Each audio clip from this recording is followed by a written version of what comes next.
आलमी इदारों से जो कर्ज लिए और हमें गुलाम कौम बना दिया। पाकिस्तान ऐसे ही तबाह हुआ है और हमें बिल्कुल अंदाजा नहीं हुआ कि हम तबाही के गड़े की तरफ कितनी तेजी के साथ जाते रहे। पाकिस्तान के पास देखने के लिए क्या है? नथिंग, सिर्फ एक, दैट इज न्यूक्लियर प्रोग्राम। कोई और चीज नहीं है आपके पास। तो आपका nuclear programme that you have to sell it out, फिर देन ये आपको कैप करना पड़ेगा। ये बहुत बड़ा खतरा है। ये आर्म्स सिक्योरिटी पॉलिसी जो हमारे सामने आ गई है। और अगर हमने ये पैसा ऑस्ट्रेलिया की कंपनी को ना दिया, जो $14 अरब, तो हमारे ये जो एम्बेसियां और हाई कमीशन जिन इमारतों में बनी हैं ये जब्त कर लिए जाएंगे। हमारा पीआईए का जहाज जिस मुल्क में जाएगा वो जहाज वापस नहीं आएगा। सबको डर ये है कि कहीं पाकिस्तान के मैक्रो इकोनॉमिक पॉलिसीज किसी और मुल्क के हवाले तो नहीं कर दी गई है। तो किस खुद मुख्तारी की हम बात करें और अल्टीमेटली जो इतना प्रेशर पाकिस्तान पे पड़ रहा है, मैं फैटफ तमाम सिलसिलों में, इसका असल टारगेट क्या है? सिर्फ पाकिस्तान की मईशत है या पाकिस्तान के न्यूक्लियर एसेट्स भी जौन से हैं? अगर आप देखें पाकिस्तान की मईशत पर और उसका मवाजना करें आसपास के मुल्कों से, तो आपको ऐसा खौफनाक मंजरनामा नजर आता है कि शायद आपकी रात की नींद भी हराम हो जाए। जीडीपी से भी ज्यादा कर्जा हो चुका हुआ है। और सबसे बड़ी बात बताऊं आपको, Imran Khan is the most failure. ये सब जिक्र कर लेते हैं कौमी सलामती की पॉलिसी का, जिसके अंदर जो मेन उसका नुक्ता है कि अगर मैशियत ताकतवर नहीं तो सलामती की गारंटी नहीं हो सकती। जब तक आम आदमी माशी, समाजी और कानूनी हालत से मुतमईन नहीं होगा, मुल्क की सिक्योरिटी को खतरा लाहक रहेगा। तो ये सब हम बचपन में जॉन परकिंस की किताबें पढ़ा करते थे और हमें अंदाजा नहीं होता था कि मुल्क ऐसे भी तबाह किए जा सकते। पाकिस्तान ऐसे ही तबाह हुआ है और हमें बिल्कुल अंदाजा नहीं हुआ कि हम तबाही के गड़े की तरफ कितनी तेजी के साथ जाते रहे। $116 अरब जो हैं ये आपका है एक्सटर्नल डेट, सही है, और 204.77 अरब है आपका इंटरनल डेट जो आपने मुल्की कर्जों से लिया। को अंदाजा लगाएं ये कैसे हुआ और ये पैसा कहाँ खर्च हुआ। 70 सालों में ये पैसा खर्च होना शुरू हुआ है 1980 ऑनवर्ड। सिक्योरिटी इसलिए वाबस्ता हो गई है कि जॉन परकिंस ये कहता है कि जिस वक्त हम किसी मुल्क में जाते हैं तो हम उनको इंफ्रास्ट्रक्चरल कर्जे देते हैं। सही है, मोटरवे बनवा लो, एयरपोर्ट बनवा लो, फलां बनवा लो। हम उनको सब्सटैंशियल कर्जे नहीं देते, हेल्थ में कर्जा नहीं देते, एजुकेशन में कर्जा नहीं देते, जहाँ साइंस टेक्नोलॉजी में कर्जा नहीं देते। लेकिन जब एक जीडीपी लेवल जो है 50% से ऊपर हो जाता है तो हम अपने हॉक्स को भेजते हैं। वो मुल्क से कहते हैं कि अब फलां चीज़ हमें दे दो, फलां चीज़ हमें दो, बस हमें कॉर्पोरेट फार्मिंग करने दो, हमें फलां वाली माइन दे दो। वो जब नहीं मानते तो फिर हम असैसिनेशन करते हैं, लोगों को मारते हैं, फिर नहीं होता, फिर हम अंदर दाखिल हो, जैसे हम इराक में दाखिल हुए। पाकिस्तान के पास देखने के लिए क्या है?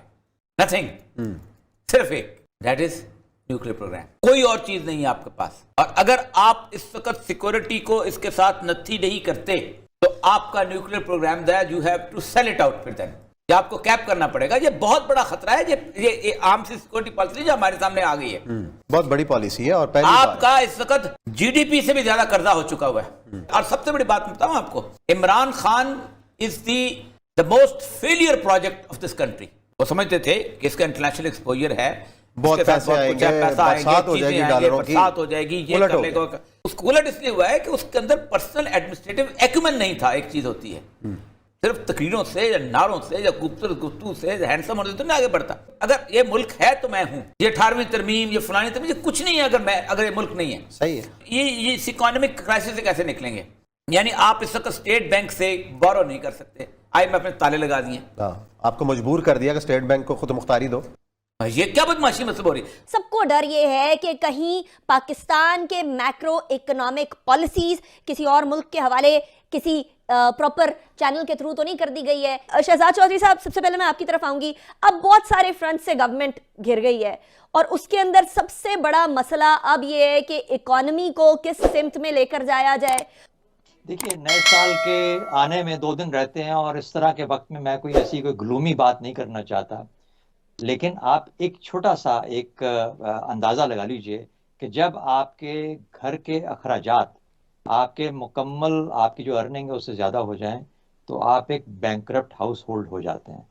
हम उधार लेते रहे, उसका एक हमने तमाशा बनाया, कभी हमने कैसे कैसे प्रोजेक्ट शुरू किए اور اس پیسے سے اور پیسہ نہیں کمایا، بلکہ اس پیسے کو ہم نے دکھانے میں اور شادیوں کے فنکشن میں اور ادھر ادھر خرچ کر دیا، بڑے بڑے فلائی اوورز بنا دیے، ادھار کے نیچے ہم اس حد تک دب گئے کہ اب ہمارے پاس کوئی سکت نہیں رہ گئی کہ ہم اپنے بچوں کو کھانا بھی کھلا سکیں، اب اس کے لیے لالے پڑ گئے۔ نیشنل سیکیورٹی پالیسی بھی پاس ہوئی، پہلی نیشنل سیکیورٹی پالیسی پاکستان کی زبردست ہوئی، اور انٹرسٹنگ چیز یہ تھی، ابھی ہمیں اس کے خد و خال باقی تو نہیں پتا، لیکن 2-3 سوال اٹھتے ہیں۔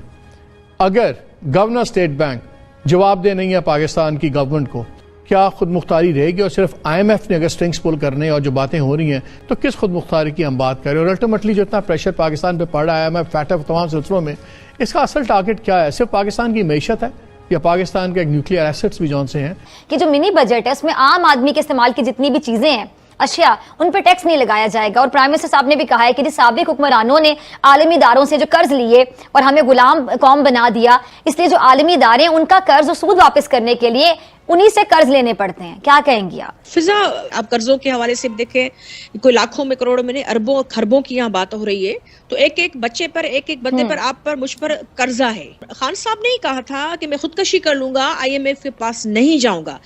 آئی ایم ایف کے پاس صرف جانا مسئلہ نہیں تھا، لیکن جو ٹرمز اینڈ کنڈیشنز انہوں نے جو قبول کی ہوئی ہیں، چودھری سرور صاحب نے اس کا کھلا اعتراف کیا ہے، دوسروں نے۔ آج اردو نیوز کی خبریں نکال کے پڑھیں نا، آیا یہ گیا ہے کہ ریکوڈیک کا جو معاملہ آسٹریلیا کی کمپنی کے ساتھ ان کا وہ جو ہوا تھا، جو آپ کو یاد ہے افتخار چودھری نے پابندی 2013 میں اس معاہدے کو کینسل کیا تھا، اب وہ آسٹریلوی کمپنی جو ہے اس کو $10 ارب پاکستان کی وفاقی حکومت نے دینے ہیں اور $4 ارب بلوچستان کی حکومت نے دینے ہیں۔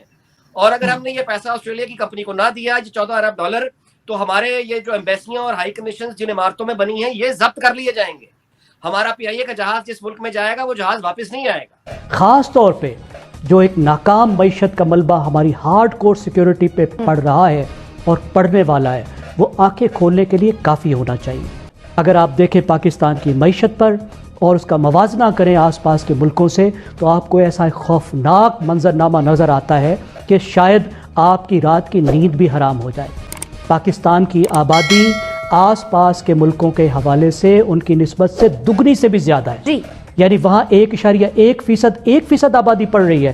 بنگلہ دیش میں، سری لنکا میں، بھارت میں، ایران میں ہم 2.5% سے زیادہ ہماری آبادی بڑھ رہی ہے۔ وہاں ترقی کی رفتار دگنی سے زیادہ ہے ہم سے، وہ 8% کی رفتار سے بڑھ رہے ہیں۔ ہماری مہنگائی وہاں سے دگنی ہے، ہمارے 2.5 کروڑ بچے سڑکوں پر ہیں، اور اگر یہ سب چیزیں ٹھیک نہیں ہوں گے تو ہم کس چیز کی حفاظت کریں گے؟